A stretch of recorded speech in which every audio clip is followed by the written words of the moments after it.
रानी की वाव भारत के गुजरात राज्य के पाटण में स्थित प्रसिद्ध बावड़ी सीढ़ीदार कुआं है।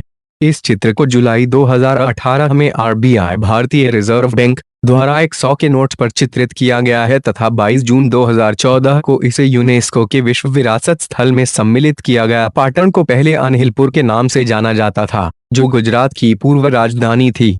कहते हैं कि रानी की वाव बावड़ी वर्ष 1063 में सोलंकी शासन के राजा भीमदेव प्रथम की प्रेम स्मृति में उनकी पत्नी रानी उद्यमती ने बनवाया था।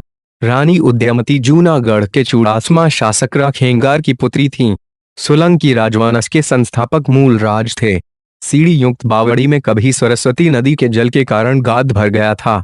यह वाव 64 मीटर लंबा, 20 मीटर चौड़ा तथा 27 मीटर गहरा है। यह भारत में अपनी तरह का अनूठा वाव है।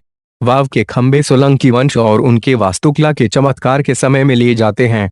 वाव की दीवारों और स्तंभों पर अधिकांश नक्काशियां राम, वामन, महिषासुरमर्दिनी, कल्की आदि जैसे अवतारों के विभिन्न रूपों में भगवान विष्णु को समर्पित हैं। 2. रानी की वाव को विश्व विरासत की नई सूची में शामिल किए जाने का औपचारिक ऐलान कर दिया गया है। 11वीं सदी में निर्मित इस वाव को यूनेस्को की विश्व विरासत समिति ने भारत में स्थित सभी बावड़ी या वाव स्टेप वेल की रानी का भी खिताब दिया है। इसे जल प्रबंधन प्रणाली में भूजल संसाधनों के उपयोग की तकनीक का बेहतरीन उदाहरण माना है। 11वीं सदी का भारतीय भूमिगत वास्तु संरचना का अनूठे प्रकार का सबसे विकसित एवं व्यापक उदाहरण है यह, जो भारत में वाव निर्माण के विकास की गाथा दर्शाता है। 7 मंजिला यह वाव मारू गुर्जर शैली का साक्ष्य है। ये करीब 7 शताब्दी तक सरस्वती नदी के लापता होने के बाद गाद में दबी हुई थी। इसे भारतीय पुरातत्व सर्वे ने वापस खोजा।